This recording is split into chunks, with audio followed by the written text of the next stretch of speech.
조합제TV 시청자 여러분 안녕하십니까. 2021년 1월 20일 오후 3시 10분입니다.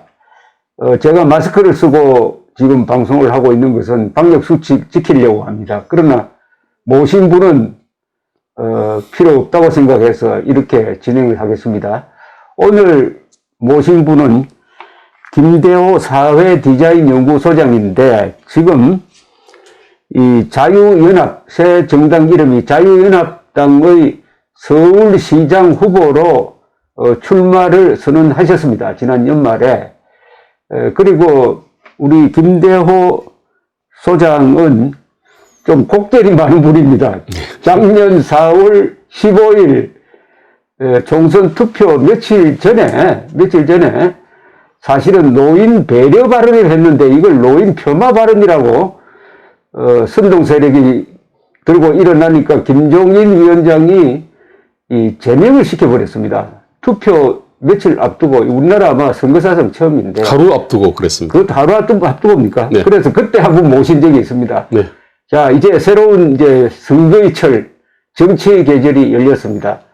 여러 가지 주제로 이야기할 거리가 많은 분입니다. 우선 서울시장 후보로 출마하신 네. 그 배경에 대해서 좀 설명을 해 주십시오. 편안하게. 네.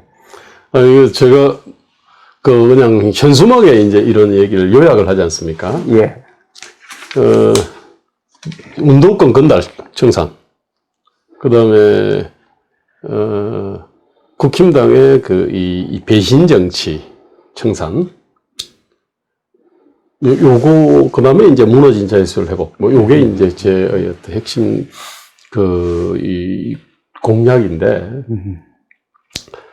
이 운동권 건달이라고 하는 게 사실 다른 말로 하면은 이 소명을 잊고 정치의 소명이 뭔지, 서울시장의 소명이 뭔지를 잊고 이거를 갖다가 예산과 공직이 부여하는 적과 꿀에 이게 이 정신이 팔린 그런 존재들이지 않습니까? 제가 그래서 이제 그런 걸 갖다가 우리가 흔히 그걸 갖다가 이제 예산 빨대들이라고 얘기를 합니다.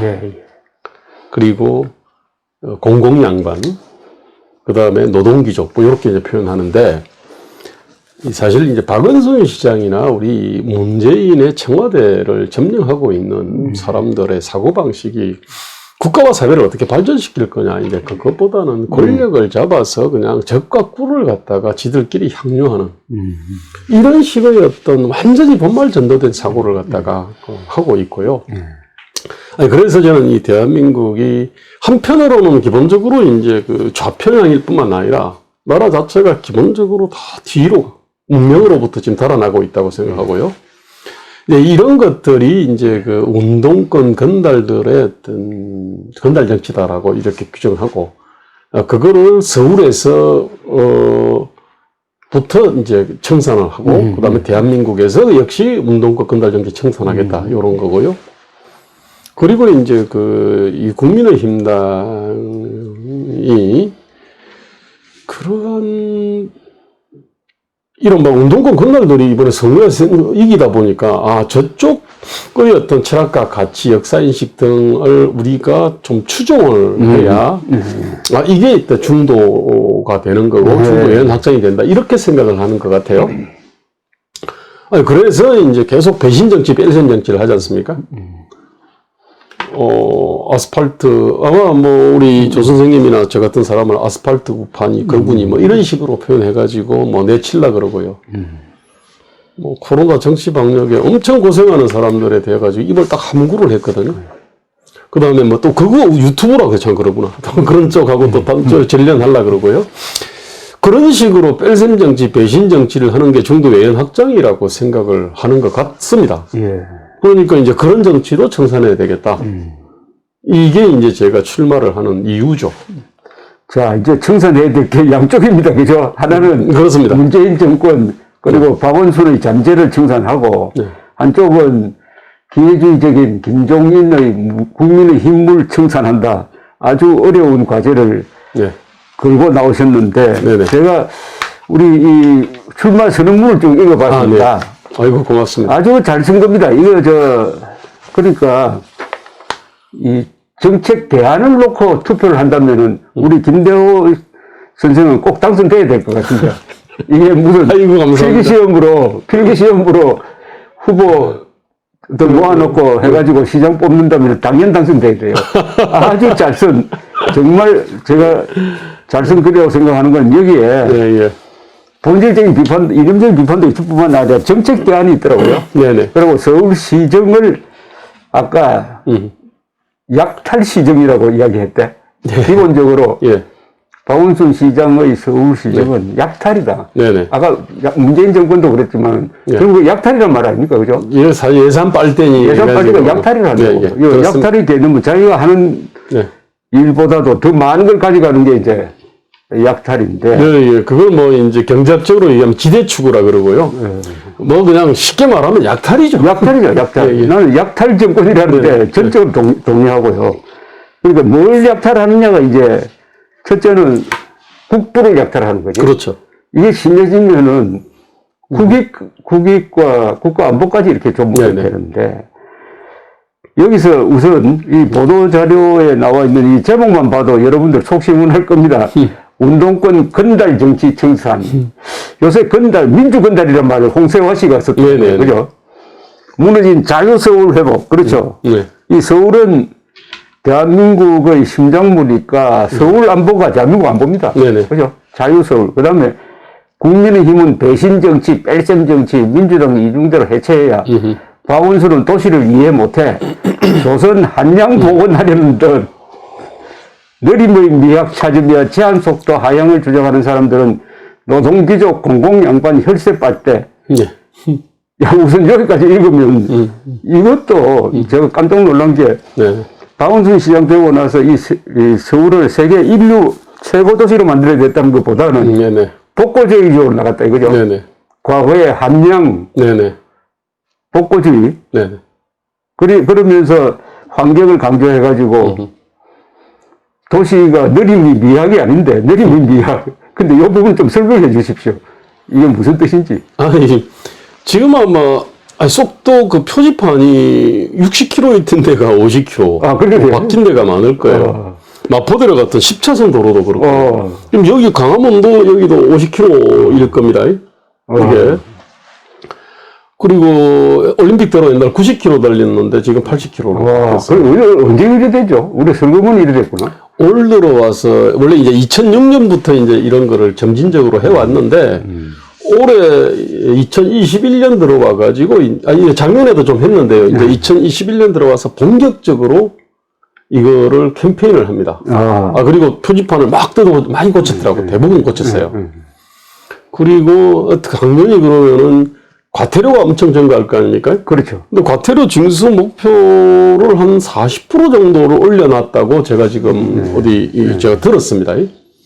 그 과태료 그것도 지금 현재 한 8천억 내외 정도 됩니다. 8천에서 9천억 정도 맞네. 됩니다. 근데 그거보다는 과태료를 그 일반 재정으로 쓰거든요. 그러니까 이게 속도 위반을 이렇게 그 속도 위반을 안 하도록 막 예컨대 계도하고 교육하고 그렇죠. 뭐 근데 이렇게는 쓸 수 있습니다. 그렇죠, 그렇죠. 근데 그게 아니라 일반 재정으로 쓰게 되면 돈 모자라면은요. CCTV 돌리면은 돈이 그냥 굴러오게 돼 있습니다. 그나마도 60km를 50km로 딱 줄여놨으니까. 아니, 그러니까 쟤는요. 하나의 세수 수단으로 잡네.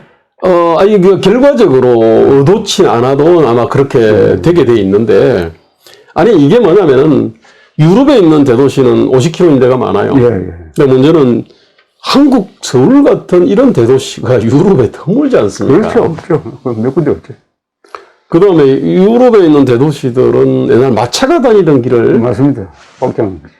지금 자동차가 달리는 경우가 많이 있거든요. 그 다음에 이제 그쪽은 또 이렇게 교외로 나가는 다양한 대심도 어떤 고속철도나 뭐 이러저런 것들이 다 있습니다, 이게. 근데 이제 그런 어떤 배경이라든지 토대 조건을 따지지 않고 뭐 유럽에서 보니까 도심이 50km가 많으니까 한국도 이렇게 50km로 하자라고 하는 그 다음에 또 왜 그렇게 뭐 바쁘게 이렇게 아둥바둥 사냐? 우리도 좀 이렇게 그 선진국답게 인권 존중, 노동 존중, 그 다음에 뭐 안전 존중, 뭐 이제 그러면서, 우리도 좀 이렇게 천천히 살자면 이런 사고방식이거든요, 이게. 아니, 근데 이런 사고방식이 단순히 박은순 혼자만 갖고 있는 게 아닙니다. 그렇죠. 그 집단이 있잖아요. 한국에서 지금 민주, 진보, 노동, 평화, 민족 파리하는 이 사람들, 그 다음 환경도 팔죠, 이 사람들이. 이 사람들이 공유하는 사고방식이거든요. 조선 조직 주자학적 사고방식하고 비슷하죠. 그렇습니다. 네. 그리고 그것의 가장 대표적인 인물이 한 사람은 청와대에 앉아 있고요. 그렇죠. 그리고 또 한 사람이 이제 박은순 시장이었습니다. 아니, 그래서 제가 이제 빠른 서울 만들자라고 하는 어떤 기치를 걸었지 않습니까? 그렇죠. 도시는 문명을 담는 그릇이고 그 문명의 핵심은 다양한 어떤 기술, 기능, 가치를 가진 사람들의 어떤 이 원활한 대면 접촉이다라고 이제 얘기를 갖다 하면서 대면 접촉을 갖다가 빠르게 이렇게 해줘야 된다. 그래서 뭐 학교 앞이라든지 거기는 뭐 30km로 이렇게 뭐 유지한다 하더라도 주요 간선도로는 원상 회복을 넘어서 한 10km쯤 상향해야 된다는 게 제 주장이거든요. 그게 뭐 막히면은 뭐 시속 5 내지 10km도 안 되지 않습니까? 그럼 뚫릴 때는 50km가 아니라 60km, 70km, 80km도 달릴 수 있어야 되거든요. 아니, 그렇다고 해서 그러면은 안전 생명을 경시하냐? 그렇지 않습니다. 그렇죠. 그건 뭐 양립할 수 있죠. 1991년에 그때 우리 교통사고 사망자가 13,000명이 넘었거든요. 그렇습니다. 2019년에는 3,671명으로 완전히 드라마틱하게 줄었거든요. 그러면 제한 속도를 떨어뜨려가지고 줄였냐? 그렇지 않거든요. 차량 성능이 이렇게 좋아지고 안전 어떤 시스템이 강화되고 그 다음에 교통 표지판, CCTV, 그다음 보험 할증 제도, 안전 교육, 문화 이것들이 사실은 그렇게 아마 전 세계에서 한국만큼 이렇게 짧은 기간에 교통사고 사망률을 드라마틱하게 줄인 나라가 없을 겁니다. 근데 자동차 숫자는 많이 늘어났지 않습니까? 그 다음에 운행거리도 늘어났거든요. 늘어났죠. 그럼에도 불구하고 이래 됐으면, 왜 그랬는지를 이걸 파악을 해서 해야 되는데, 이게 그냥 뭐 유럽 가니까 시속 50km인데 왜 한국도 이렇게 아둥바둥 이렇게 사냐. 이런 식의 어떤 사고에 대해 가지고 그냥 제가 이제 그냥 한 방 먹이려고 이제. 잘하셨습니다. 네. 그러니까 노년기의 나라가 유럽인데 유럽의 도시를 모델로 할 게 아니라 우리는 신흥 거죠. 그렇습니다. 신흥 발전하는 국가. 이게 역사적 발전 단계가 다른데. 그렇습니다. 그래서 이 서울에 대한 공약을 자유서울 회복, 밝은 서울 만들겠다. 네. 그 다음에 빠른 서울 만들겠다. 맑은 서울 만들겠다. 균형 서울 만들겠다. 건강 서울 만들겠다. 복지 서울, 교육 서울, 세계 서울 만들겠다는데, 네. 아까 지금은 이제 빠른 서울이죠. 했는데, 이 상당히 이제 말이 좀 쉽고, 읽어보니까 재미가 있더라고요. 그렇습니까? 재미가 있는데, 이 서울이 지금 인구가 천만 아닙니까? 그죠? 네. 유럽에서 1,000만 된 도시는 뭐 외곽까지 없습니다. 런던, 그죠? 런던 뭐 크게 외곽을 크게 잡아야 되는. 크게 잡아 1,000만 안 되지. 그러니까 제일 큰 도시가 뭐 파리 이런 데가 다 총 300만. 예. 프랑크푸르트도 교회까지 합쳐야. 원래 70만이고 뭐 교회 합쳐봤자 뭐 2, 300 될란가? 하여튼 서울은 세계에서 아주 독특한 위치에 있는 도시 아니겠습니까? 런던 개념으로 하면 이게 2,500만짜리지 않습니까? 그렇죠. 경기도 사실은. 그렇죠. 런던의 어떤 권력으로 온다 그러면 2,500만짜리죠, 이게. 그러면은 서울을 이런 식으로 만들겠다는 네. 말씀인데, 이 중에서 자유서울이라는 개념은 설명이 좀 필요할 것 같아요. 네. 왜 자유서울이라고 그래? 그걸 제일 앞에 내세웠다고? 네. 무너진 자유서울. 여기서 자유가 뭡니까? 네, 그것이 사실은 이제 세계 서울 속에 사실 개념이 다 들어가 있는데요. 사실 한국은 기본적으로 국가가 너무 많은 거를 틀어지고 있거든요. 그래서 원래 이제 지방자치라고 하는 게 지방의 어떤 각자의 처지를 약진의 발판으로 삼도록 이렇게 해야 되거든요. 그 국민교육원장이 나오는 얘기지 않습니까? 각자의 처지를 약진의 발판으로 삼아야 되는데, 지금 한국은 그것이 기본적으로 안 되게 사실 다 돼 있습니다. 그런데 최저임금도 전국 일률 규제지 않습니까? 52시간도 일률 규제입니다. 업종별 뭐 차등도, 산업별 차등도 없고, 나이 차등도 없습니다, 이게. 한국 규제가 다른 나라보다도 훨씬 이렇게 무식한 규제들이에요. 아주 무식합니다, 이게. 정교하지 못하다는 거죠. 네네. 규제는 정교하게. 네. 아니, 근데 문제는, 자, 그렇게 되다 보니까 제주도에 적용되는 규제와 서울에 적용되는 규제가 같습니다. 그 다음에 어디 저기 경북 산골짜기 전남 어떤 그 벽지 도서에 적용되는 규제하고 서울에 적용되는 규제가 같거든요, 이게.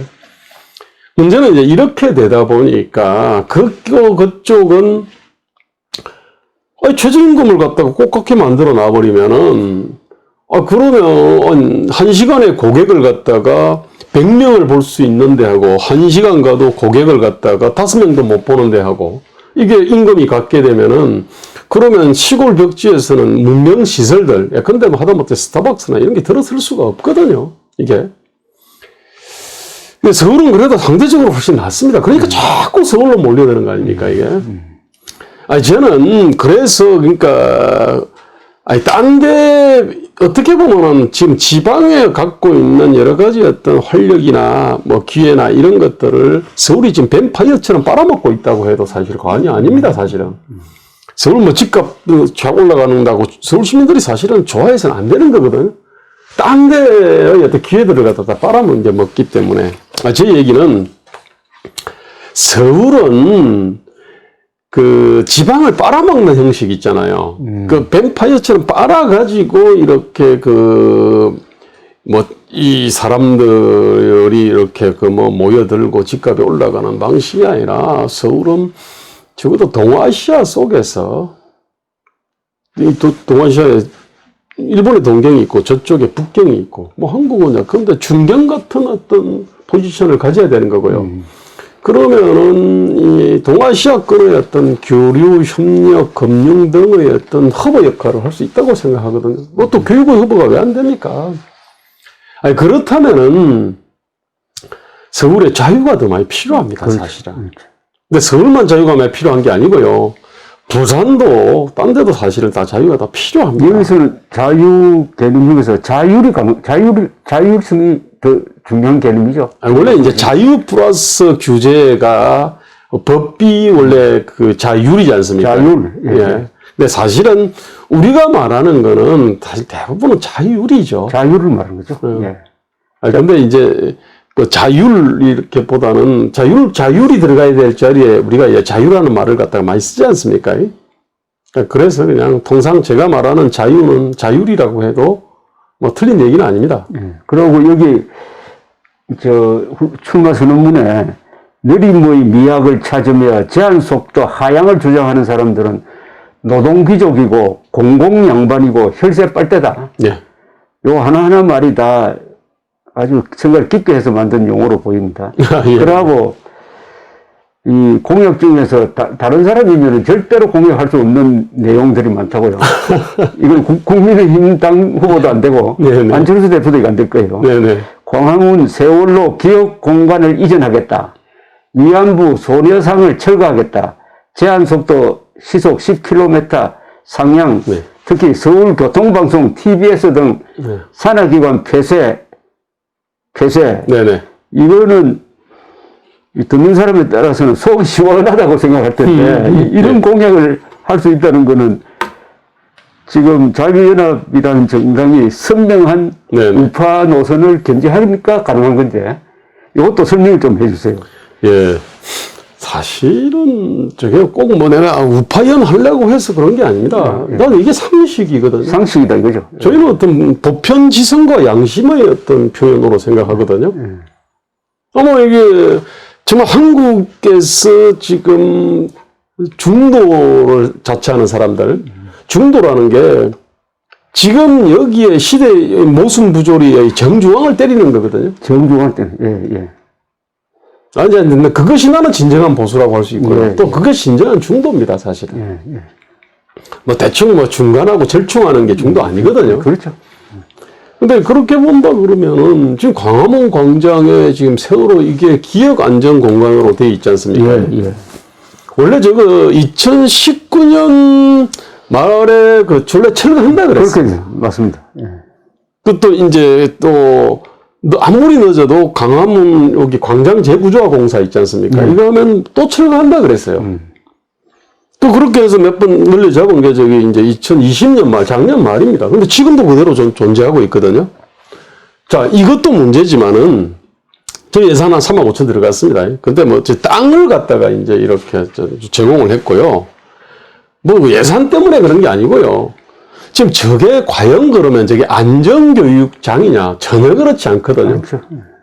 저거는 어떤 분노와 정오를 불러일으키는 장이죠. 예. 그것도 우리의 어떤 무사, 안일, 안전불감증에 대한 분노, 정오가 아니고 이거는 범죄의 시각에서 지금 저걸 갖다가 세월호 사건을 보지 않습니까? 그렇죠. 아니, 그래가지고 이제 박근혜 정부에 대한 어떤 분노와 정오, 그다음 보수에 대한 분노와 정오, 그다음 그것을 무슨 규제 완화 때문에 뭐 이렇게 했다고 일어난 것처럼 하니까 이명박 정부에 대한 어떤 분노와 정오, 그것을 갖다가 정복시키는 장치거든요. 저게. 정치다 이거죠. 예. 이 밝은 광장을 갖다가 아주 정말 분노와 정오가 흐르는 어두운 광장으로 만들었기 때문에 저는 이거를 갖다가 철거라고 하기보다는요, 저는 아니, 안전 어떤 교육과 관련해서는 여전히 어떤 그 의미가 있기 때문에 저거는 적절한 장소로 이전하겠다. 이전하겠다. 예. 적어도 강원 광장에서는 철거한다. 아, 알겠습니다. 이거고, 그 다음에 위안부 같은 경우는 이거는 기본적으로 거짓과 이게 허구에 근거해서 이렇게 돼 있지 않습니까? 아니, 남산에 그 2016년에 만들어진 그 위안부 그 기억의 터라는 곳이 있습니다. 예. 근데 보통은요, 집단의 기억이 역사지 않습니까? 예. 무엇을 어떻게 기억하느냐. 이게 이제 역사 인식이지 않습니까, 맞습니다. 이게? 그런데 거기서 이제 세월호는요, 그래도 안전이라고 하는 미래 가치를 예. 말로는 합니다. 예. 실제로는 안 지키지만. 그런데 저 위안부 소녀상이나 그 남산에 있는 기억의 터 같은 경우는요, 어떤, 우리가 치욕을 당했으니까 우리 힘을 길러야 되겠다. 예컨대. 그 다음에 이제는 제국주의 침략의 시대가 아니고 어떤 우호와 설리의 시대다. 자, 우리 우호와 설리를 앞서 나가자.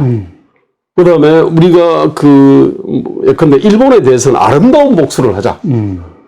우리가 더 어떤 우호와 설린으로 어떤 선진 문명을 건설해서 일본을 어떤 앞서 나가자. 근데 이런 어떤 메시지가 하나도 없거든요. 어떤 미래적인 어떤 메시지가 없는 게 지금 그 위안부 소녀상과 위안부 어떤 그 관련된 기획의 터가 틉니다. 그 두 가지 법률과 저촉되죠. 국내 법률하고 국제법하고. 예. 그죠? 그것도 있고, 저는 그 흐르는 정신이요. 정신이 너무. 남산의 기획의 터 이렇게 되어 있습니다. 그러니까, 일본이 진정한 사과를 할 때까지 우리는 해방되지 않았다. 뭐 이렇게 큰 돌에다가 새겨놨거든요. 그러니까 일본 보고 우리를 해방시켜 주라 그럽니다. 완전히 노예적 사고지 않습니까? 아니, 그것들을 갖다 기억의 터에 보면 큰 비석에다가 이렇게 탁 세워놨어요. 일본이 진정한 사과를 할 때까지 우리는 해방되지 않았다. 이게 일본이요, 우리를 해방시켜줘. 진정한 사과를 해가지고. 이런 비주체적이고 노예적인 어떤 사고방식들을 갖다가 딱 돌에다가 각인시켜 놨거든요. 저는 그래서 위안부 지금 소녀상이 일본 대사관 앞에 있지 않습니까? 네. 저건 제가 보면 문명에 대한 테러라고 좀 생각합니다. 저거는. 그래서 저거는 철거해야 된다고 생각합니다. 그리고 정 필요한 사람들이 있으면요, 우리 윤명호는 자기 집에다 갖다 놓으면 뭐 얼마든지 분양할 수 있어요. 우리 윤명호를 비롯해가지고 서울에 있는 것들 다 모아가지고요. 뭐 경매를 하든지 분양을 하든지 가져가고 싶은 사람 저 집에 갖다 놔라고. 그거는 허용할 용의가 있습니다만 공적 공간에서는 철거해야 된다는 게 이제 제 생각이고요. 상당히 이걸 듣는 사람들은 보통 한국 사람들은 상당히 충격적으로 받아들이겠는데요. 이 이야기는. 그렇습니까? 그런데 이 운동을 하고 있죠. 네네. 이제 운동을 하고 있는 거하고 공약으로 거는 거하고는 또 차이가 나지. 예, 운동하시는 분들은 이 주로 진상규명. 철거 운동을 하고 있잖아요. 그죠? 예, 저는 철거를, 서울시장의 어떤 좀 권한으로, 아니, 그 공공공간에, 그게, 서울 기업의 집이나, 위안부 소녀상이나, 그 다음에 남산의 기업의 터는 제가 볼 땐, 이건 책임이 있는 겁니다, 이게. 법에 따라서 하는 건 뒷받침할 수 있는 법이 있습니까? 철거할 수 있는 법이 있는가 모르겠다. 애초에 설치 자체가 불법일 거예요. 아, 그러면 철거할 수 있다. 이제. 설치 자체가 사실은 불법이고요. 네.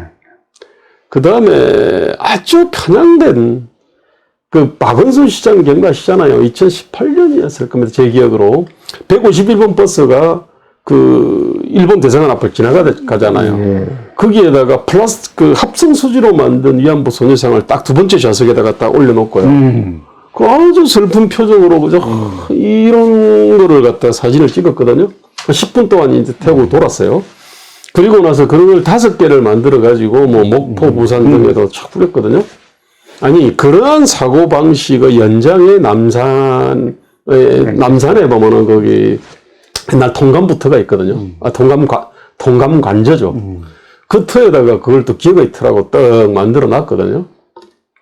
아니 그런 식의 어떤 저는 정말로 문명에 대한 테러를 하는 아주 정말 그 퇴행적인 어떤 사고방식을 그 뿌리를 뽑겠다는 게 그거는 뭐 좀 서울시의 권한이니까요.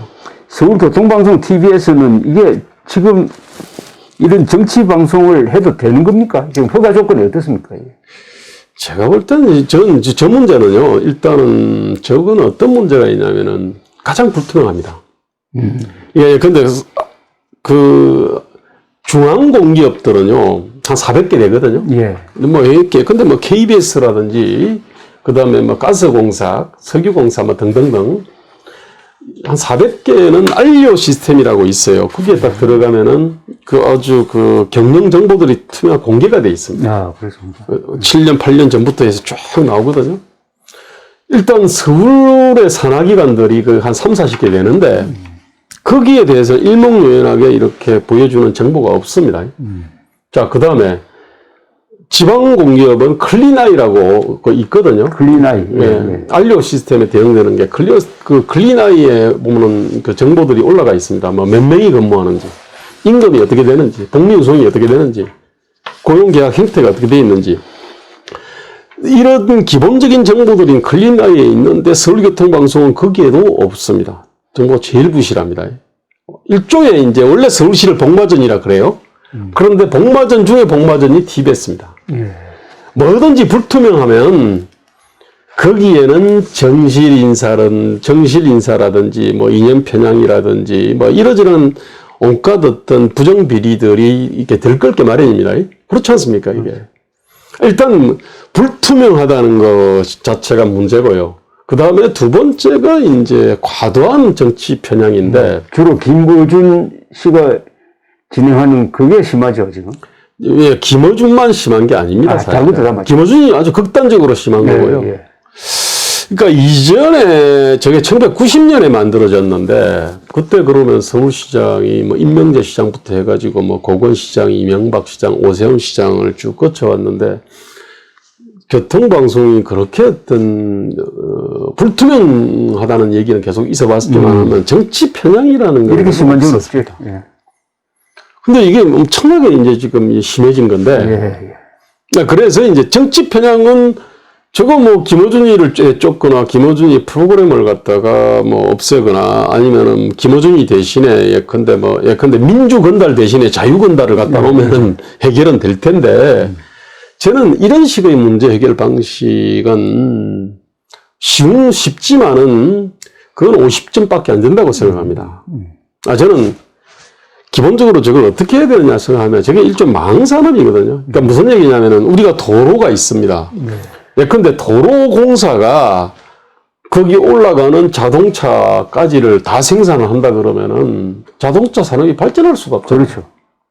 마찬가지로 저게 95.1MHz라고 하는 어떤 망을 갖고 있어요. 예. 이 도로잖아요. 그럼 거기 위에 올릴 콘텐츠는 사실은 TBS가 독점적으로 생산해야 될 이유가 없습니다. 그건 10개, 20개짜리 회사를 이렇게 만들 수 있거든요. 그 콘텐츠 공급 회사를. 그 다음에 예컨대 뭐 마포 FM, 관악 FM, 뭐 이러저러한 또 이렇게 이 디지털 방송을 하는 업자들이 많이 있거든요. 사실은 그 사람들한테도 이 시간을 쪼개줄 수도 있는 거거든요. 저는 마치 항공로가 있잖아요. 항공로가 10개 있는 게 아닙니다. 기본 항공로가 있는데 거기에다가 대한항공, 아시아나항공, 델타항공, 뭐 그다음에 뭐 전일본항공, 그다음에 무슨 저가항공이 다 올라타고 가지고 가지 않습니까? 지들끼리 경쟁하거든요. 이건 사실 철도도 마찬가지입니다. 철도에도 코레일이 다 독점하는 게 아니고요. 그냥 도망을 관리하는 회사는 있고요. 그 위에다가 여러 가지 여객 열차든 이거는 다양한 회사를 만들어 가지고 올릴 수 있거든요. 교통방송도 사실 저는 그렇게 해야 된다고 생각합니다. 아니 그래서 그 중에 수십 개의 콘텐츠 공업체 중에 뭐 김어준이 있을 수 있는 겁니다. 인기가 있으면 못 주겠어요. 근데 지금 문제는 그러한 어떤 망산업에 대한 기본적인 어떤 운영 스킴이 있잖아요. 이 자체가 없는 상태입니다. 그런데 아니 서울시에서 하는 교통방송 하면 두 가지를 해야 되는데 서울 시민들의 다양한 정치적 성향을 고려를 해가지고 공정한 보도를 해야 되고 그다음에 역시 교통에 중심이 되어야 될 것 아닙니까? 교통방송이니까.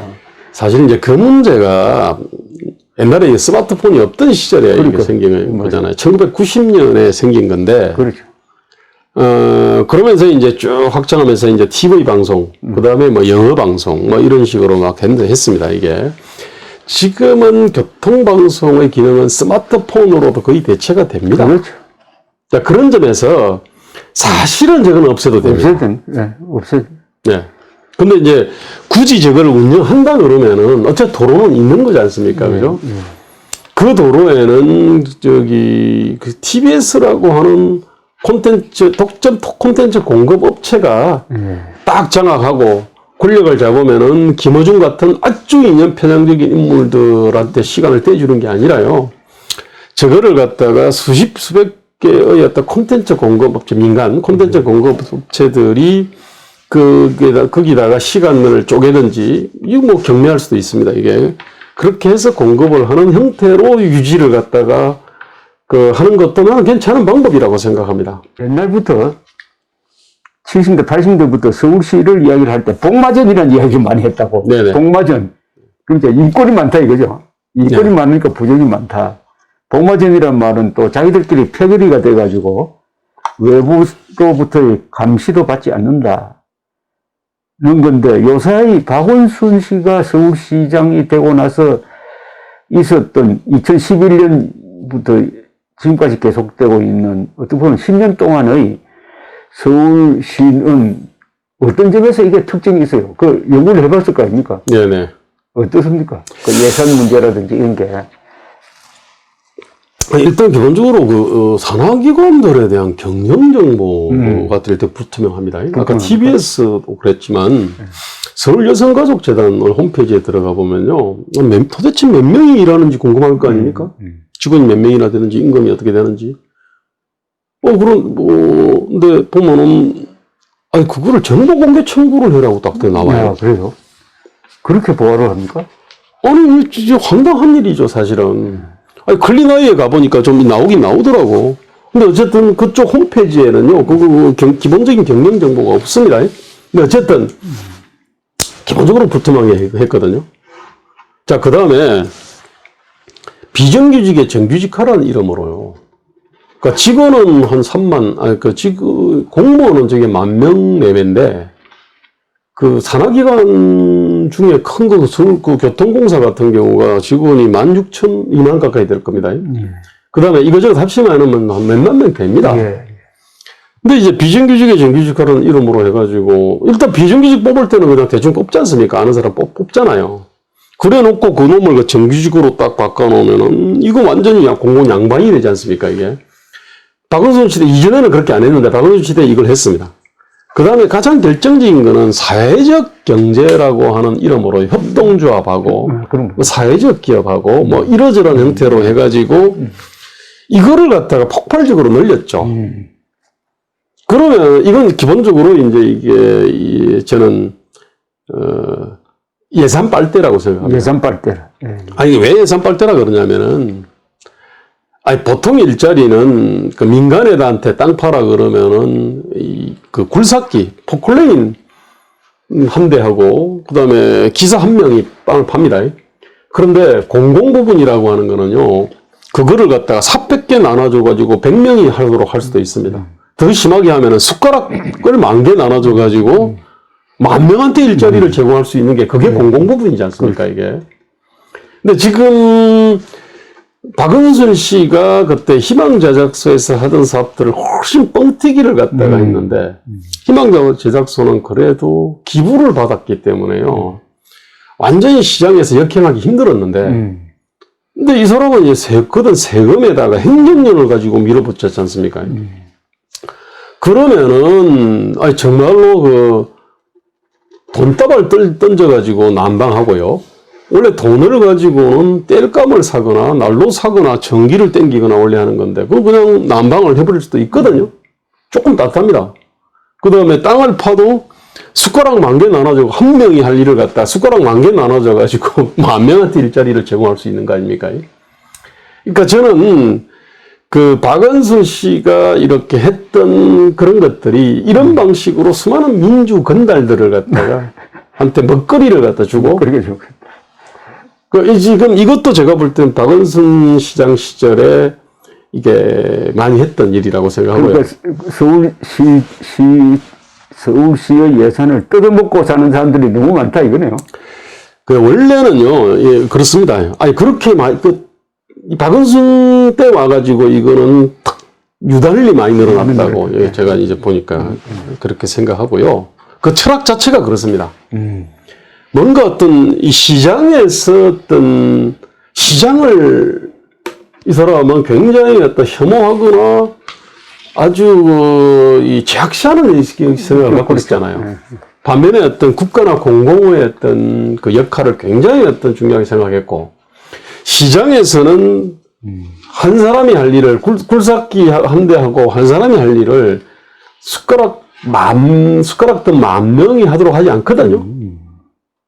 이게 이제 시장의 힘이지 않습니까? 근데 이 사람은 시장을 갖다 부정해버리면은 정말 황당한 짓을 할 수밖에 없거든요. 그리고 원래 그 복마전이라는 얘기는요, 사실 서울시는 계속 어떤 인구가 늘어났고요. 그 다음에 새로운 교통망이 생겨났지 않습니까? 그러면 그 주변이 땅값이 뛰지 않습니까? 그런데 이제, 용도나 용적률, 건폐율 관리하고, 그 다음에 어떤 도로 계획하고요. 이게 엄청난 그 이권을 좌우하는 거잖아요. 시골에서는 이게 안 되지 않습니까? 근데 서울에서는 이 도로를, 지하철로를 어떻게 놓고, 역사를 어떻게 갖다 놓고, 그 다음에 토지 용도, 용적률, 건폐율, 이게 무지무지하게 어떤 큰 이권이지 않습니까? 근데 이제 이것을 불투명하게 이제 했으니까, 그래서 이제 복마전이라는 소리가 나왔을 건데요. 이 문제도 전혀 개선되지 않았습니다. 우리나라 뭐 한강이 기적이라고 그러는데 한강이 서울에 있으니까 사실은 서울이 기적입니다. 그러니까 서울의 그렇죠. 엄청난 변화하고 특히 교통망을 만들고 네네. 하는 데는 아주 전설적인 시장들이 많았다고요. 그렇죠. 예. 최근에 가장 전설적인 시장은 바로 이명박 그렇죠. 시장이죠. 네. 청계천, 그 다음에 우리 교통체계, 네. 확립 등등 또 재정을 건전하게 만들고 네네. 일을 많이 시킨 사람이 이명박 시장. 그렇죠. 그 앞에 또 유명한 시장들 많습니다. 그때 지하철 노선을 6개인가를 한꺼번에 했을 거예요. 가장 큰 변화를 가져온 사람은 두 사람인데 김현옥 시장. 예, 김현옥. 인간 부도지라고 하는 사람. 예. 그 다음에 올해 또 한 4년 한 사람이 구자춘 시장. 네네, 맞습니다. 이런 사람들이 서울을 엄청 발전시켰어요. 네네. 그러니까 이분들이 그야말로 군대의 추진력을 그냥 이 행정력과 접목시켜가지고 또 좋은 사람들 쓰고 해가지고 전설적 공무원이 많았어요, 사실은. 네네. 이 행정은 그래서 서울시청에 근무하는 사람들은 중앙부처에 근무하는 사람보다 훨씬 더 자부심이 강했다고. 네네. 자기들이 행정을 잘한다. 그리고 상당한 그 자율성을 그렇습니다. 두었습니다. 네네. 그러다가 이게 민간으로 옮겨가니까 여러 가지 좋은 점도 있고 그런데 하여튼 이명박 시장 이후에 한 사람 거쳐가지고 이제 박원순 딱 들어왔는데 이 박원순 서울시장은 기본적으로 이 세계관, 인간관 네. 이게 문제가 있는 맞습니다. 상황입니다. 예. 그걸 우리 김대호 소장이 잘 정리를 했던데 난 다 바로 이 대목인데 아, 네네. 예, 한번 제가 대신 한번 읽어볼게요. 네네네. 박원순은 대도시를 이해하지 못하는 정도가 아니라 아예 혐오했습니다. 서울을 목가적이고 친환경적이고 느림의 미학과 공동체성이 살아있는 도시로 만들려고 했습니다. 마차가 달리던 길을 차도로 사용하는 유럽의 고도와 농촌을 모델로 하여 한양이나 한성을 복원하려는 듯 합니다. 복원하려 한 듯 합니다. 반상회, 도시 농업, 꿀벌통, 50km 속도 제한, 아파트 베란다형 태양광 전지판, 도시재생이라는 이름으로 만든 골목 벽화 등이 그 소품입니다. 예. 박원순은 서울시를 자신의 대권의 꿈을 앞에서 끌고 뒤에서 밀어줄 사람들을 걷어 먹여 살리는 병창기지로 활용했습니다. 네. 그래서 9년 동안 수조 원의 예산을 흘려 사회적 경제나 마을 공동체 등의 이름으로 자신과 코드 맞는 사람들이 예산 빨대질을 하도록 만들어 주었습니다. 딱 난 요 대목이 가장 우리 네네. 정확하게 본 거라고 생각하는데 여기 꿀벌통 하니까 최근에 꿀벌통이 어떻게 됐어요? 이거 없애버렸습니까? 모르겠어요. 도심에서 꿀벌 한다 해가지고 옥상에 올려가지고 하여튼 기억이 있고 농사 짓는다 해가지고 느닷없이 도심지에 무슨 그 세운상가 그게 보리를 뭐 심는 건가 뭐 그런 네네. 아주 그러니까 이게 완전히 목가적인 네네. 초가집 있던 대로 돌아가려고 했는데 우리 김대호 소장이 확 그걸 그러면서 예산 빨대란 말이 거기서 이렇게 네. 나왔습니다. 그런데 이 문제는 이제 당선 가능성인데 네네. 지금 꿈은 굉장히 커요. 네. 꿈은 큰데 어떻게 봅니까? 앞으로 이 우선 서울시장 후보로 확정이 된 겁니까? 아니면은 앞으로 또 다른 무슨 절차가 남아 있습니까? 일단은 제가 기억자유연합이라고 하는 데는 서울시장 후보로 확정은 됐습니다. 예. 그런데 지금 현재 우리가 자유대연합당을 예. 이렇게 지금 통합정당을 만드는 과정이지 않습니까? 거기 자유한국21도 있고, 자유시민당 추진위원회도 있고, 기독자유통일당도 있고, 그 다음에 뭐 그 외에도 몇 군데도 있을 수 있습니다. 그 중에 하나가 개혁자유연합이고요. 그러면은 저는 뭐 계속적으로 하는 얘기가 이거는 뭐 제 얘기이기 이전에 그냥 상식인데요. 당연히 자유대연합당 안에서 서울시장은 아주 멋진 경선판을 벌려야 되죠. 뭐 그래서 흔히 나오는 얘기가 미스터 트롯 방식입니다. 그럼 전 당연히 미스터 트롯에 제가 출전을 해야죠. 그러니까 자유연합당은 공식 후보가 맞고요. 그 정규재가 부산시장이고 제가 이제 서울시장이고요. 그 다음에 자유대연합당으로 가게 되면은 저는 이제 미스터 트롯 방식, 미스터 트롯 경연대에 나올 후보 중에 한 사람이죠.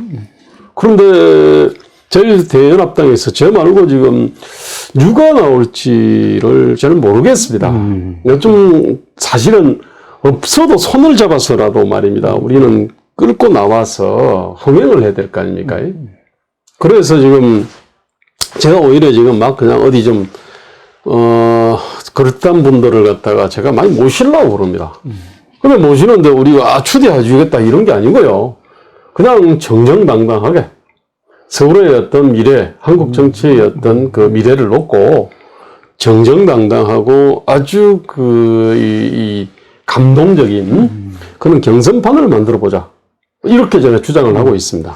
지금 그동안에 우파 정당을 만드는 실험이 몇 번 있었잖아요. 네네. 저는 총선을 앞두고도 있었지 않습니까? 네네. 그러나 의석을 하나도 얻는데 실패했거든요. 네네. 자, 이번에 여러 당이 지금 또 추진되고 있는데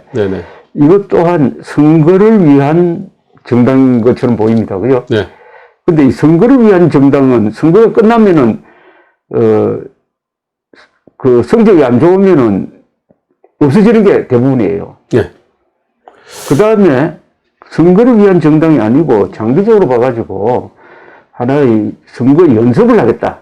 정치 연습을 해가지고 보다 큰 목표로 나아가는 하나의 과정으로 여기겠다고 하면은 선거에서 저도 견딜 수가 있는데 지금 어느 쪽입니까? 지금 추진하고 있는 정당의 목표가 선거용이냐?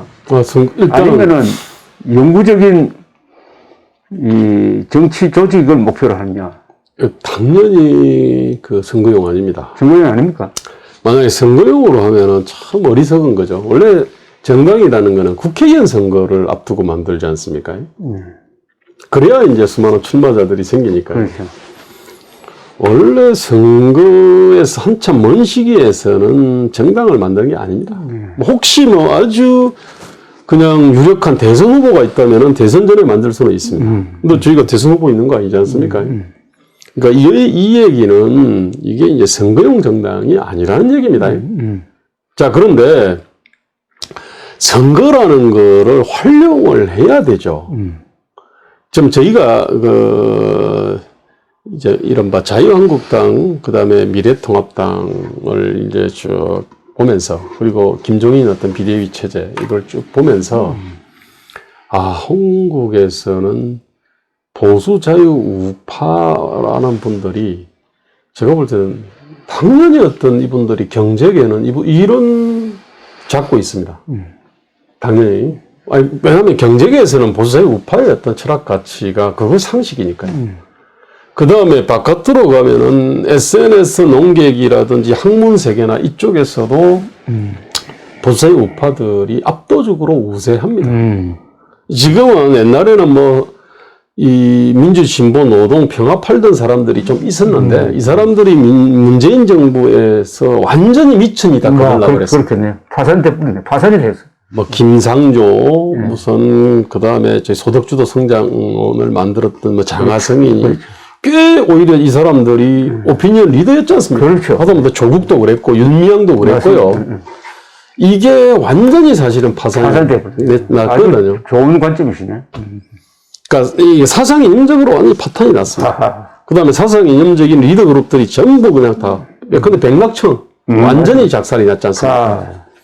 자, 사상 이념이라든지 어떤 학문 세계에서는 압도적으로 보수 자유우파가 이제 우위에 있어요. 왜냐면 이게 보편지성이잖아요. 그렇죠. 보편이니까 뭐 사실 이렇게 좋은 거니까. 이게 주류 경제이기도 하고요.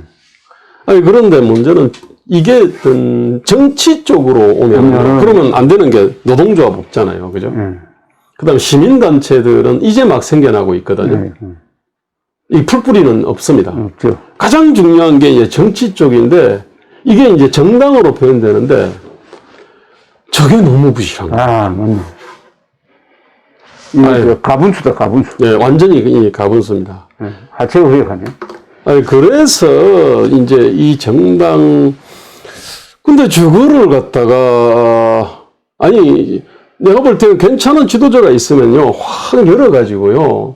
어쨌든 보수자유 우파 쪽의 어떤 그 학문세계나 언론계나, 그 다음에 뭐 시민단체나 경제계에서 나름대로 좀, 성과를 내고 신망 있는 분들을 다 빨아들일 수도 있거든요. 근데 문제는 저당은 절대 저렇게 안 하고 있습니다. 오히려 있는 사람도 내쫓고 있지 않습니까? 아스팔트 우파다, 그거다, 그거 유튜브다 쫓아내고. 차라리 홍준표, 김태호조차도, 홍준표, 뭐, 윤상현, 조차도 안 받으려고 그러지 않습니까? 이게. 그러니까 저런 식으로 저게 뭐냐면은 그냥 이제는 반사 이익을 갖다가 다 쓸어 담을 수 있는 그릇이다.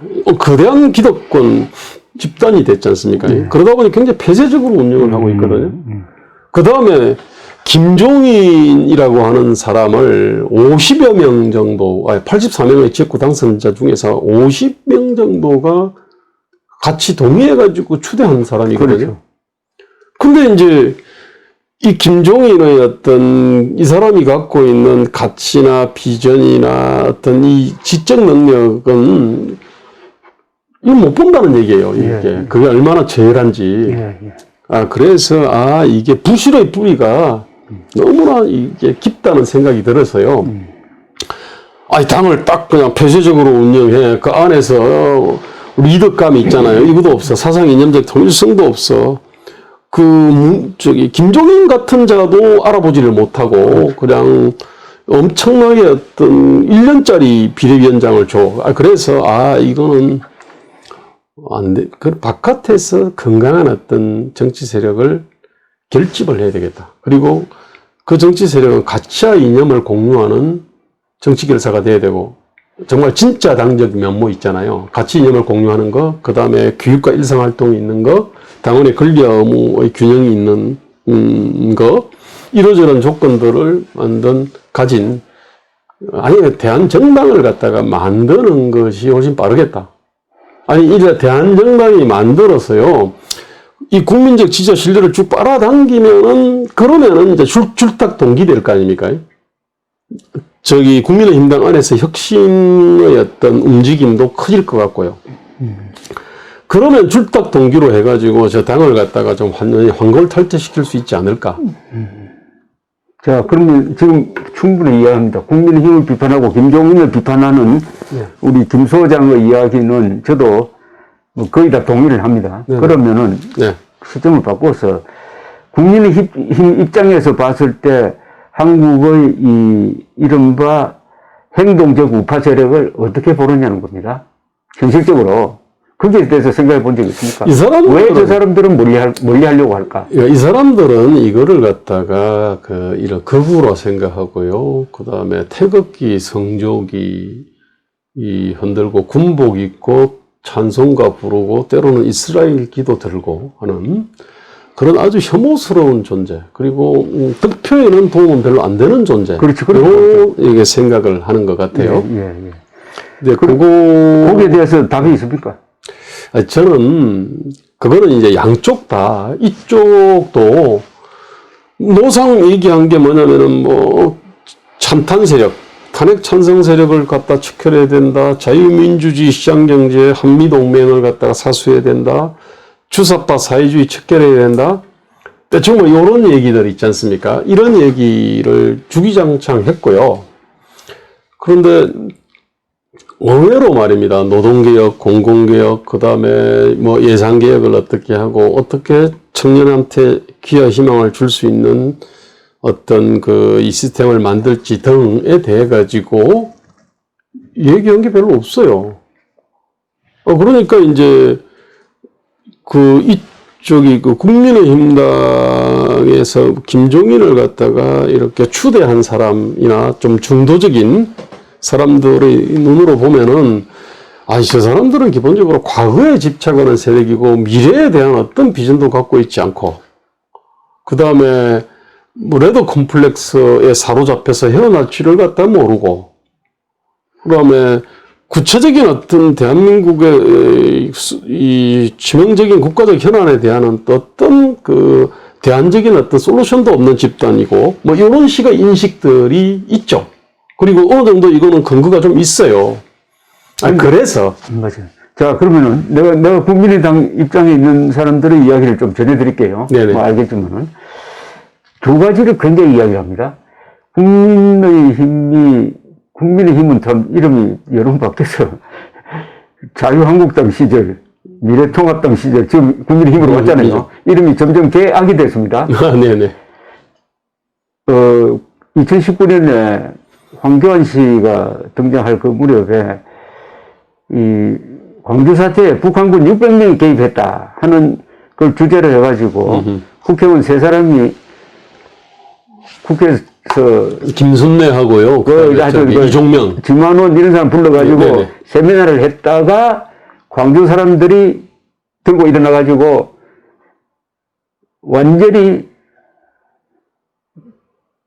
당시 자유한국당은 말하자면은 극우 세력이다. 음모론자다. 이렇게 공격을 했습니다. 그래서 속수무책으로 손을 떨어버린 거라. 아시죠? 네네, 알고 있습니다. 그 연장선상에서 5.18 관련 무슨, 요새 법 하나 만든 게 있잖아요. 그죠? 5.18을 비판하면은 감옥에 보낸다는 이런 비판, 거기까지 가버린 거예요. 그거 하나. 그 다음에 이번에 4.15 총선 끝나고 나서 4.15 총선, 특히 사전투표, 네네. 사전개표에 부정이 있었다 해가지고 들고 일어나는 우파가 너무 많더라. 예, 예. 특히 유튜브를 중심으로. 맞습니다. 그러고 왜 미래통합당이 당신들이 사전투표로 져놓고 왜 가만히 있느냐, 비겁하게. 네네. 우리하고 같이 싸우자 해가지고 당에 찾아와서 막 이렇게 이야기를 하는데 난감했다는 겁니다. 네네. 오세훈, 나경원 이런 사람들이 사전투표가 열리면서 졌는데 그 사람들은 가만히 있는데 바깥에서 이런 음모론을 주장하니까 그걸 박절하게 딱 끊기도 힘들고 설득을 하려니까 설득을 안 되고 이래가지고 아이고 저 사람들하고 손잡았다가는 큰일 나겠다 네네. 해서 더욱 멀어져 버린 거예요. 네네. 그런데 이건 정말 미래통합당이 비겁한 이야기인데 네네. 자기들이 앞장서 가지고 사전투표 이거 아무 문제 없었다라고 해명을 해야 될 텐데 네네. 그렇게 할 용기가 없으니까 그렇습니다. 아니, 자기들이 해결을 안 하고 당사자인데 그라운드에서 뛴 선수들인데 선수들이 침묵하고 있으니까 관중들이 네. 들고 일어나 가지고 이게 부정이 있었다고 하는 아주 희한한 장면이 벌어졌습니다. 이게 여기서 끝난 게 아니고 최근에 와가지고 또 사전투표 부정 주장하던 사람이 또 미국으로 옮겨가가지고 트럼프가 사전투표 부정으로 떨어졌다 해가지고 트럼프 광팬으로 바뀌어버렸습니다. 네네네. 그런데 여기에 가담한 유튜브가 너무 많다 이거예요. 네네네. 그걸 바라보고 있는 이 국민의힘에서는 자기들 평소 생각하던 거하고 덧붙여가지고 저 사람들은 거부 세력이다. 네. 해가지고 멀리 하도록 만들어버린 겁니다. 네네. 자, 이거를 그러면은 이 우파 진영 안에서 이 문제를, 이 음모론의 문제, 그러니까 우파가 좌파하고 싸울 때 제일 조심해야 될 게 괴물과 싸울 때 괴물을 담지 않도록 해야 된다고 얼마나 합니까? 그죠? 네네. 그 괴물을 담는다는 게 하나죠. 네네. 저들처럼 폭력을 행사해서는 안 된다. 저들처럼 거짓말을 해서는 안 된다는 거거든요. 네. 근데 폭력은 행사할 사람도 없어요. 이 우파에 있는 사람들은 다 얌전해가지고. 문제는 저 사람들이 거짓말 하니까 우리도 거짓말 해야 된다. 네. 저 사람들이 광우병 선동이랑 거짓말 했으니까 우리는 사전투표 부정이랑 거짓말 해도 괜찮다. 네네. 광주 사태 가지고 얼마나 저 사람들이 이용했느냐. 네네. 우리는 거기에 반사적으로 600명, 북한군 600명선을 주장해도 괜찮다. 네네. 이러다가 결국 우파가 같아지고 괴물과 같아요. 괴물과 싸우다가 괴물과 같아져 버려서. 근데 이 사람들 소수민은 괜찮은데, 그리고 우파 진영 안에서도 이런 사람들을 말리고 훈계하고 해야 할 이 지도층에서 여기에 영합하거나 끌려다니다가 극우로 몰리게 되면, 네네. 나는 그 극우라는 게 개념 규정을 새로 한다면은 과거의 극우는 폭력을 행사했지만은 요사의 극우는 트럼프처럼 선동질하는 거거든요. 선동하는 우파는 나는 극우라고 봅니다. 네네. 이제 극우 규정을 다시 해야 돼. 네네. 근데 이게 아마 모르긴 몰라도 지금 당을 만들고 하는 여기에서도 굉장한 그 어떤 장애 요인으로 작용할 것 같은데 어떻습니까? 네, 저는 그렇습니다. 자기 정체성이 아주 강하면요.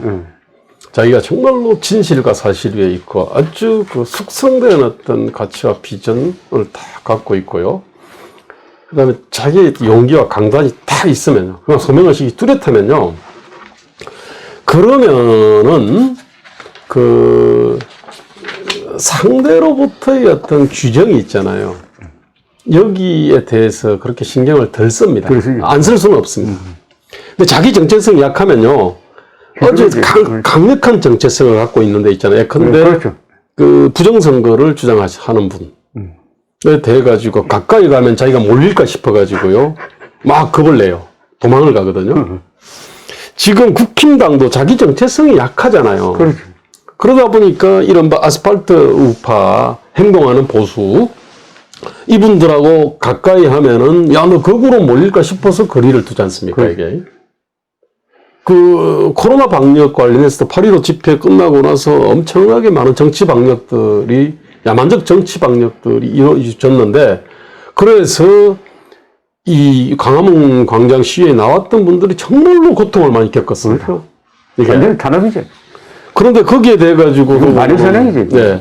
그냥 진지 모른 체 있잖아요. 이게 자기 정체성이 약해서 그렇거든요. 근데 지금은 보십시오. 제가 이 나름대로 어떻게 보면 자기 정체성이 굉장히 강하지 않습니까? 제가 그렇기 때문에 위안부에 대해서도 그냥 과감하게 철거, 세월호에 대해 가지고 지금 할 말 하지 않습니까? 그 다음에 그러다 보니까 지금 우리 정규재 대표하고 정규재가 우리 자유연합의 창준위원장이지 않습니까? 그다음에 부산시장 후보고요. 근데 이제 저희 같은 경우 정규재 대표가 어떻게 보면 조갑재 선생님과 더불어서 그 투개표 부정선거 일체를 갖다가 부정한 게 아니고 투개표 조작에 의해 가지고 완전히 판이 바뀌었다라고 하는 것을 반대하는 거잖아요. 뭐 관리 부실을 반대하는 건 아니고 사전선거 제도 자체가 이게 문제 없다고 생각하는 거 아니겠습니까? 정체적으로 보면 부정적 요소가 많지. 많죠. 그러나 투개표 부정은 없었지. 그러니까. 네. 근데 그래서 참 굉장히 많이 시달렸지 않습니까? 그렇죠. 지금도 시달리고 있고요. 그렇지. 근데 지금 어쨌든 간에 우리는 이제 그냥 이거 하지 않습니까? 나름대로 소명이 있고 콘텐츠가 그렇죠. 있고 용기 강단이 있으니까 저희는 그냥 가는데 국힘당은 그게 없으니까 자꾸 뭐냐면은 유구와 거리를 상대적 거리 있잖아요. 자기들은 뭐냐면은 이른바 극우로부터 또는 아스팔트 우파로부터 멀어져야 중도가 된다라고 생각합니다. 그럼 그게 민주당 쪽으로 가까이 가는 거거든요. 근데 이게 이제 제가 볼 때는 생각의 힘의 빈약이고 소명의식의 빈약이고 용기 강단의 어떤 부실 때문이라고 생각을 합니다. 지금 저희가 자유대연합당을 하는데 자유대연합당에도 다양한 요소들이 있습니다. 그런데 부정선거를 주장하시는 분들은 같이 안 하려고 하시더라고요. 그래요. 뭐 어쩌겠습니까? 우리가 그런 분들을 하고 손을 잡기 위해 가지고 우리가 좀 부정선거인 것 같아. 완전 투개표 조작 같아. 이런 얘기 할 수 없잖아요. 저희는 그 부분에 대해 가지고는 단호하게 선을 긋고, 그 다음에 5.18 관련해서도 600명이 광수 600명 여기에 대해서 선 긋고요.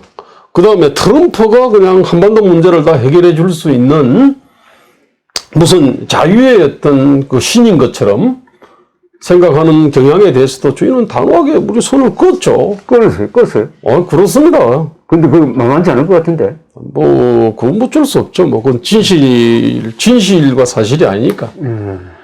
저희가 위안부에 대해 가지고도 과감하게 다른 얘기를 하는 거는 그것이 진실과 사실이 아니기 때문에 그러는 겁니다. 어쨌든 이 자유대연합당 같은 경우는 적어도 국민의힘당이 극우라고 이렇게 규정할 수 있는 어떤 건덕지는 별로는 없네. 근데 저는 제 문제는 아까 경제나 그 다음에 학문 세계라든지 담론 세계에서는 압도적 우위임에도 불구하고 그렇죠. 정치 쪽 있잖아요.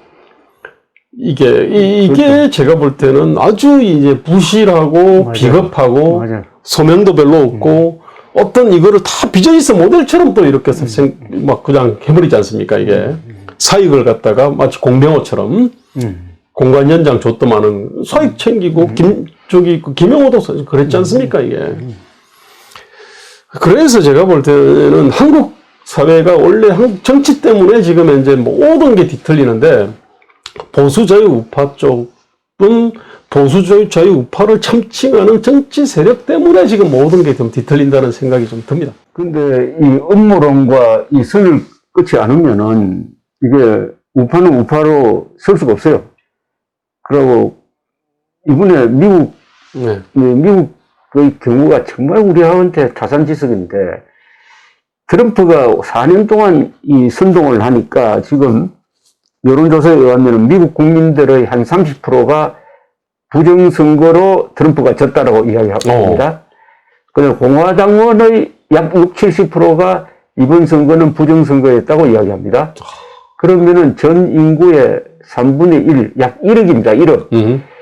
트럼프의 선동이 1억을 속였어요. 네네. 이게 음모론의 무서운 점입니다. 네네. 이 1억은 거의 대부분이 백인이지만은 이 사람들은 무장 세력 아닙니까? 미국 사람들 다 총 가지고 있는데. 네네. 이게 앞으로 어떻게 튈지 모른다는. 그러니까 트럼프의 가장 큰 악의 유산은 그 정직한 미국 사람 30%를 거짓말쟁이로 만들었다 이겁니다. 네네. 근데 음모론은 다른 거하고 달라요. 음모론은 단순하게 네. 속아 넘어가는 정도가 아니라 음모론에 빠져버리면은 본인이 음모론의 전파자가 됩니다. 네네네. 음모론 피해자가 되는 게 아니에요. 네네. 그러니까 이 바이러스가 똑같아요. 네네네. 그러니까 음모론에 한번 빠지면은 그 열정을 갖게 되고 네네. 자기의 동의 안 하는 사람을 미워하고 자기는 또 사명감을 갖게 되니까 막 터뜨린다고. 한국에도 똑같은 일이 큰일이네. 지금 이 벌어지고 있는데 이걸 어떻게 하든지 이 소수화하고 네네. 이거 뭐 근절할 수는 없으니까 소수화하고 이 사람들이 이 운동에 주도권을 잡지 않도록 해야 되는데 지금 그 단체 이름은 이야기 안 하겠지만은 사회적 신망을 받고 상당히 언론에서도 거기서 성명서가 나오면은 참 찾아서 써주고 하던 몇 개 단체가 이 음모론의 이름을 얻는 바람에 요사이 보면 그 단체에서 그 성명서 발표하면 언론에서 다 무시해버립니다. 그러니까 한 조직이 나가버리는 거예요. 음모론에 빠지면은. 네네. 그 뭐 6,000명 되는 단체도 뭐. 그렇죠. 예비역 장성들이 뭐 1,000명 모인 단체도 다 무시돼 버립니다. 네네네. 그게 보통 일이 아니에요. 제가 볼 때, 정말 심각한 것 같아요. 네. 그리고 그 음모론이 아마 이제 상대가 엄청나게 사악한 집단이다. 그러니까 힘써 싸우자. 자기들은 이런 메시지를 발산하고 싶어서 그런 것 같아. 그런데 현실적 기근은 뭐냐면은 투표 무용론으로 가거든요. 그러니까요. 이게 지금 죽을 지경입니다, 지금. 완전히 의도하고 정반대의 결과를 갖다가 초래해버리거든요. 이게 이제 제가 볼 때는 한국 음모론이, 그러니까 부정선거론이 갖고 있는 가장 큰 해악입니다, 사실은. 해악입니다, 이거. 자, 그 다음에 저는 이 뿌리가 어떤 자기가 도대체 자기 눈으로 믿을 수 없는 현상이 있잖아요. 저런 어떤 수구, 좌파, 퇴행, 거짓말, 위선, 무능, 독선으로 가득 찬 문재인 정권이 어떻게 선거에서 저렇게 이길 수 있을까? 남 탓하게 되죠, 그러니까. 그러니까 이거 설명을 못하니까 그럼 부정이야. 이렇게 된 거거든요. 그런데 좀 그 40대 자녀들이나 40대에 있는 친인척들이나 이제 부하 직원들하고 좀 얘기를 좀 해보면은요. 그렇죠. 대부분 답이 나오지, 그 사람들이 보수자의 우파를 어떻게 생각하는지 들어보면은, 그러면은, 저게 그렇게 놀라운 결과는 아니다. 그 다음에 저 결과는 얼마든지 뒤집힐 수 있다. 우리가 잘하면. 생각이 그렇게 가야 될 텐데, 믿기지 않은 현상을 갖다가 또 해명이 안 되니까 이제 저렇게 되거든요. 이게. 하여튼, 투표 지금 사전투표 하지 말자, 지금 캠페인을 지금 막 벌이고 있는데, 네네. 사전투표 하지 말자는 말은 당일투표 많이 하자는 말로 연결이 돼야 되는데, 그렇게 되지 않죠, 보통. 투표 무용론으로 사실은. 그렇게 돼버리죠. 투표에 대한 불신론으로 가버리죠. 그러면서 오히려 이제 그날 딱 투표 부정선거 이거를 갖다가 찾아내가지고 결정적 증거 잡자 해가지고 아마 투표인 감시하는 이쪽으로 아마 에너지는 쏟아서 투표 독려하고 투표하러 가자. 이거는 잘 안 될 겁니다. 그러니까 투표 독려를 해야지 투표 감시를 하면 안 되지. 그래, 안 그래도 이게 인원이 줄었는데, 이게 지금까지 보궐선거는, 국회의원 보궐선거는 투표율이 20% 30%밖에 안 되고, 네네. 시장 보궐선거에서 제일 투표율이 많았던 게 2011년 10월 26일에 있었던 누굽니까? 나경원, 박원순에서 47% 했다고요. 네네. 그건 아주 유일한 예외인데, 네네. 이분은 높을 거라고 봅니다. 높아도 조직 동원을 엄청 할 수 있는 여당이 있다는 거죠. 네. 여당이 있다는 걸 생각하면 요새 뭐 안철수가 상대 후보보다 가상대결에서 10%포인트 이긴다 하더라도 이거 투표율 낮아지면은 이게 날아간다고요. 그렇습니다. 저는 굉장히 지금 전 과거경험을 갖고 생각하는데요. 지금은 아까 제가 민주건달 예산발표라는 말을 갖다 썼겠습니까? 이 표가 있는데, 지금. 아니, 지금 25개 구청장 중에 24개 갖고 있지. 그 다음에 이 사람들은 예산이나 자리를 가지고요. 또 사회적 경제 이러저런 거를 가지고, 그야말로 그냥 자기들의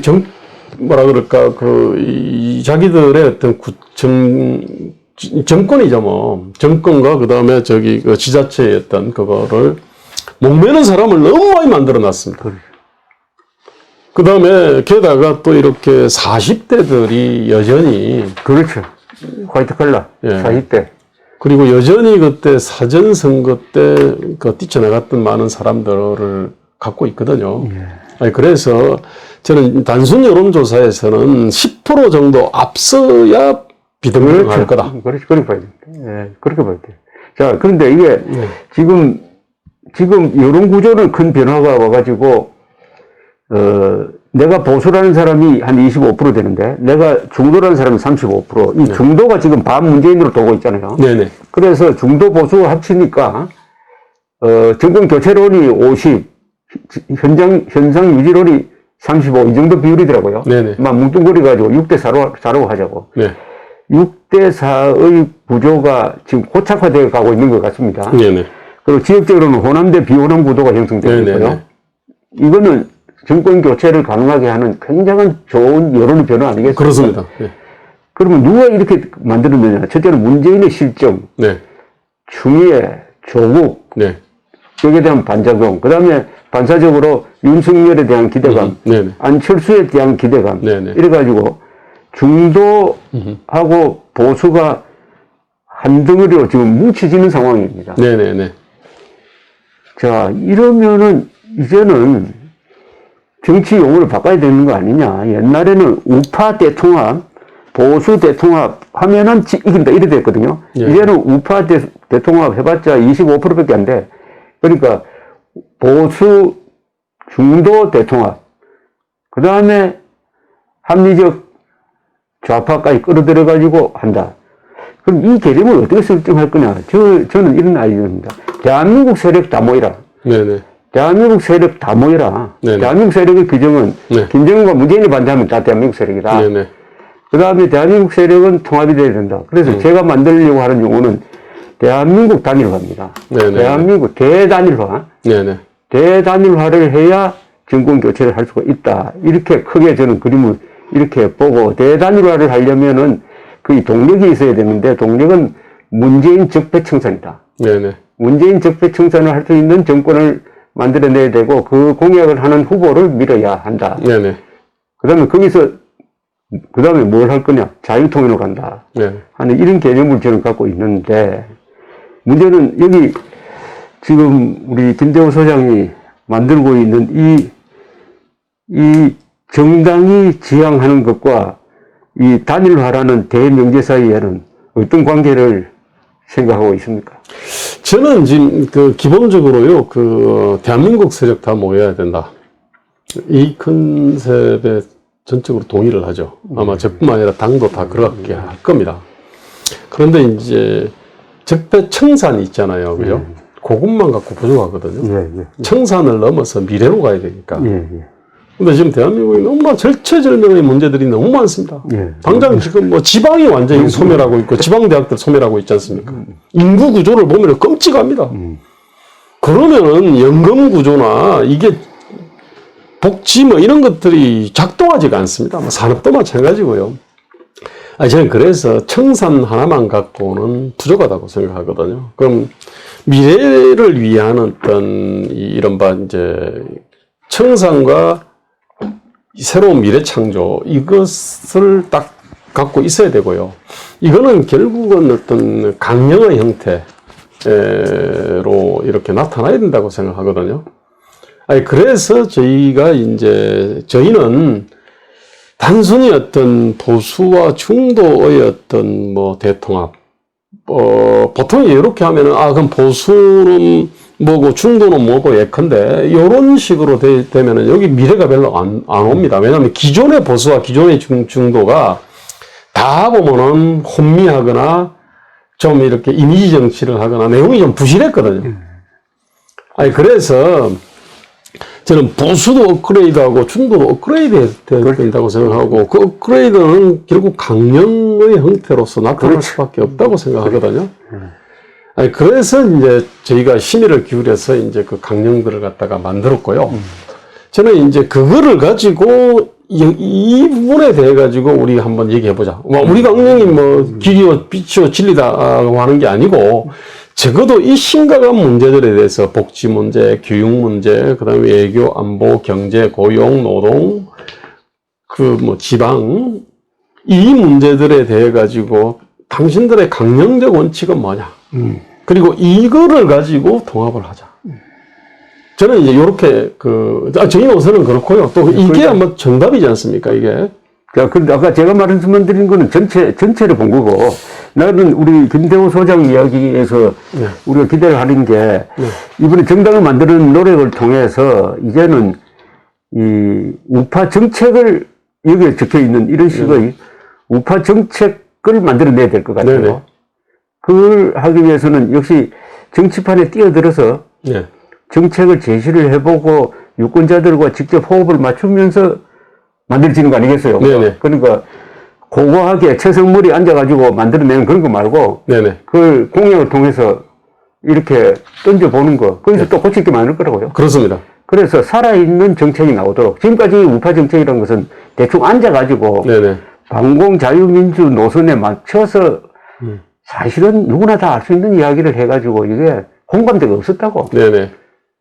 근데 여기 나오는 정책처럼 네네. 이렇게 뚜렷한 실천 가능성이 있는 거를 뽑으면은 나는 이거는 굉장한 폭발력이 있다고 봅니다.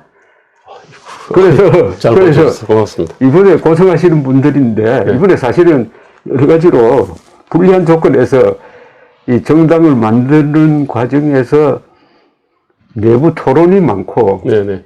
페이퍼워크가 많았으면 좋겠어요. 한국의 우파의 네네. 가장 큰 약점은 페이퍼워크가 약해가지고, 네네. 선언문 하나 제대로 사는 사람 없고, 네네.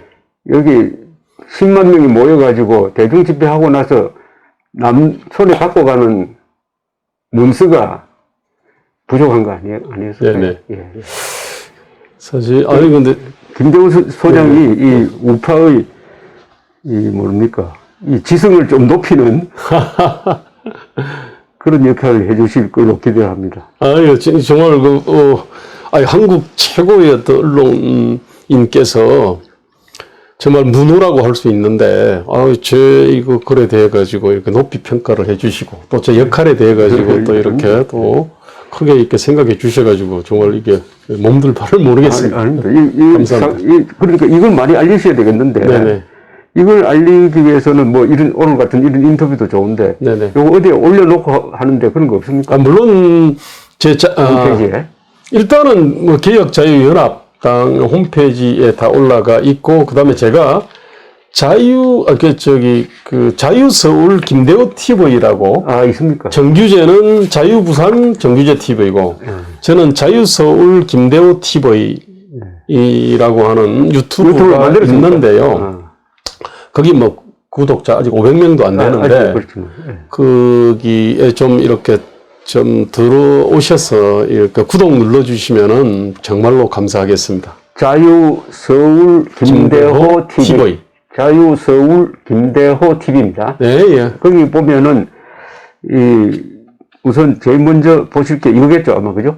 예. 출마 선언문을 읽어보시면은 아마 가슴이 뛸 겁니다. 아이고, 속도 시원하고, 여기 중요한 개념이 여기 다 많고요. 네네. 제가 평소 생각했던 걸 딱 이렇게 정리를 해 주셨는데, 특히 박원순을 딱 수구 세력으로 규정했잖아요. 그렇습니다. 수구탱. 박원순, 문재인 세력을 역사적으로 규정하면 수구 반동 세력입니다. 맞습니다.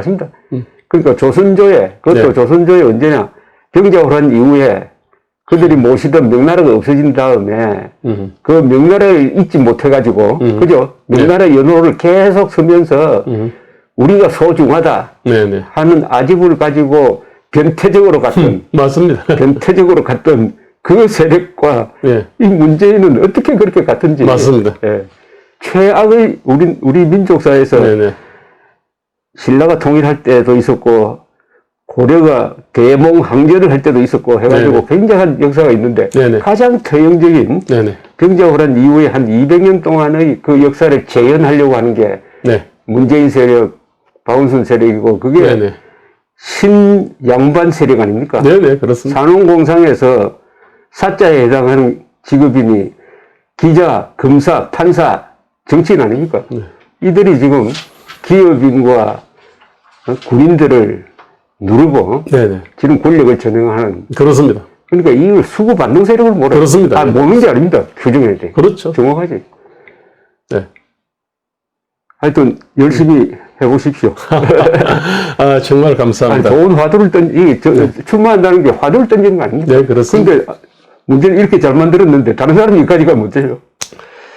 아유, 저는 사실은 원래 제가 지식과 지혜로서 봉사하려고 했던 사람이지 않습니까? 네. 사회 디자인 연구소를 만들어서 훌륭한 정치인들의 어떤 좋은 조언하고 좀 참모를 하는 역할을 하려고 했는데, 사실 그래서 이제 저를 2012년에 문재인의 제일 첫 번째 참모로 추천을 했고, 그 뒤로 무슨 손학준이, 정세균이니, 뭐, 송영길, 김두관, 유시민 등 다 그런 어떤 관계들을 가졌습니다. 이게, 이분의 어떤 조언을 들으시라고, 우리 정책에 관해서는 정말로 이제 그 조예가 깊으니까. 그 다음에 그 뒤로도 참 많은 정치인들하고 만났는데 참 불행히도요. 한국 정치의 문제는 지식과 지혜의 문제가 아니고요. 소명과 용기와 강단의 문제 같아요.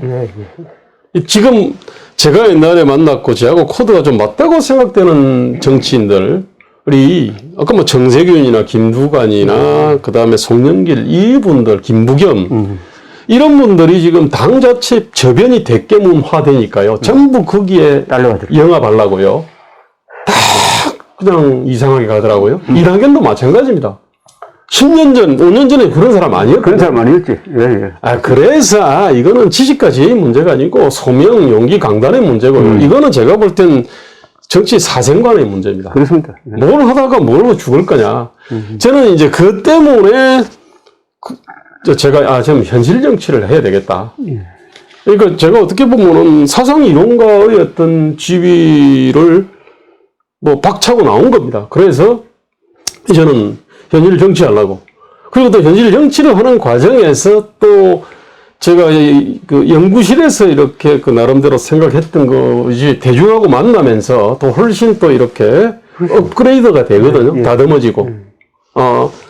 저는 그래서 참 이게 어떻게 보면 조갑재 선생님도 지식과 지혜로서 다른 어떤 사실과 진실로서 우리의 사회 발전에 기여하시려고 하다가 지금 여기까지 왔지 않습니까? 아마 한 10년, 15년만 젊었더라면 아마 쟤하고 같은 노선을 걷지 않았을까. 네, 어쨌든 제가 조 선생님 목까지 제가 다 어떻게 해보겠습니다. 우리 김대호 소장님은 경력이 진주고등학교 졸업하시고 서울대학교 공대 금속공학과를 졸업하고 그다음에 위장 취업을 했다가 구속 2번 되고 그다음에 이 공산권이 무너지는 걸 보고 아차 이거 나의 선택에 잘못이 없었느냐 이렇게 반성을 해보고 그다음에 대우자동차 기술연구소 차장까지 역임을 해가지고 현재는 사회디자인연구소 소장으로 활동 중이시고 한국 정치판에서 저 좌파 정당에서도 일해보았고 그죠? 네, 그렇습니다. 그다음에 지금은 오른쪽으로 오셔가지고 이 한국 사상의 여러 가지 기복에서 두루두루 경험을 하셨어요. 그렇습니다. 뭐 감옥에도 2번 가고 공장에도 갔고 그래서 지금 하시고 있는 일을 뭐라고 규정하십니까? 지금 현재 하시고 있는 일을 지금은 제가 이제 새로운 정당을 만드는 게 주업이지 않습니까? 이 정당을 뭐라고 불러야 될까요? 과거 흔히 하는 식으로는 선명 우프화 정당이란 말을 했는데 이 정당의 이름을 지어야 될 것 같아요. 뭐라고 하십니까? 성격을. 저는 이제 뭐 자유주의죠. 흔히들 뭐 그냥 저희가 뭐 일단 자유라는 말 속에 다 들어가 있습니다. 자유연합 또는 자유대연합당인데 그 보통 명사로 하면은 이게 우리가 새로운 대한 모델 정당이거든요. 진짜 정당입니다. 의외로요, 한국은 정당 간판 달고 있는 데는 많습니다만 가치와 이념을 공유하는 결사가 아니거든요. 아니죠. 진짜 정당. 진짜 그 가치와 이념, 그다음에 그 강령을 딱 공유하는 정당은 그게 진짜 정당인데 별로 없어요. 그다음에 당원들이 자기 어떤 분명히 그 당비 납부 업무가 분명히 있고요. 근데 저는 이런 생각이 듭니다. 이거 원칙에 충실해야 돼요. 네, 그렇습니다. 원칙에 충실하면 뭘 봐야 되냐면 헌법을 봐야 됩니다. 네네. 우리나라 헌법은 분명히 대한민국의 국가 의지와 국가 목표를 네네. 북한 농강 정권을 평화적으로 해체함으로써 한반도 전체를 민주공화국으로 만들어서 그렇습니다. 개인의 자유가 존중받는 그런 나라를 만들어야 된다고 명령을 하고 있습니다. 헌법 네네. 1조, 3조, 4조가. 한마디로 요약하면은 평화적 방법으로 자유통일하라 아닙니까? 네, 그렇습니다. 그러니까 자유통일을 목표로 해야 되거든요. 그렇습니다. 그거는 개인적인 희망사항과 달리 우리 헌법이 국민에게 명령하는 건데 네네. 그건 자유통일인데 어느 네. 정당도 우리나라에서 평화만 이야기하지 자유를 이야기하지 않고 통일을 이야기하지 않아요. 네네. 그래서 자유통일이라는 말이 강령에 반드시 들어가야 된다고 네네. 봅니다. 나는. 그러니까 자유통일이라고 하는 순간 관심이 앞으로 가잖아요. 그죠? 자유통일이라고 하는 순간 앞으로 가는데 나는 자유민주주의도 부족하다고 봐요. 자유민주주의는 이게 정태적인 거예요. 자유통일은 동적인 거고 목표가 딱 정해져 있어. 자유통일, 북한 노무현 해체, 인류국가 건설로 가는데 자유통일이라는 말을 다 두려워 하더라고, 서기를. 지금 저희는 그 통일의 3원칙에 그 7.4공동 성명은 자주 평화 민족 대단결 아닙니까? 그러니까 저희는 이번에 이제 이 자유연합당의 강령에는 자유민주 평화를 통일의 3원칙으로 이렇게 했습니다. 그 다음에 거기다가 막. 민주 넣으면 안 돼요. 민주 넣으면 안 되죠. 예, 자유민주. 그렇죠. 그 다음에 평화. 평화입니다. 그러면 되죠. 그러니까 자유가 제 1번이죠. 이게. 예, 그리고 선언문에는 제가 자유통일, 자유대연합당 선언, 그리고 자유통일이란 말 출범 들어가야 됩니다. 선언문에 보면 뒤에 끝에 보면 자유통일이라는 반드시 말. 자유통일 넣어야 됩니다. 예. 예, 제가 넣었습니다. 예. 자, 경청해 주셔서 대단히 감사합니다. 네, 감사합니다. 고맙습니다. 예. 네.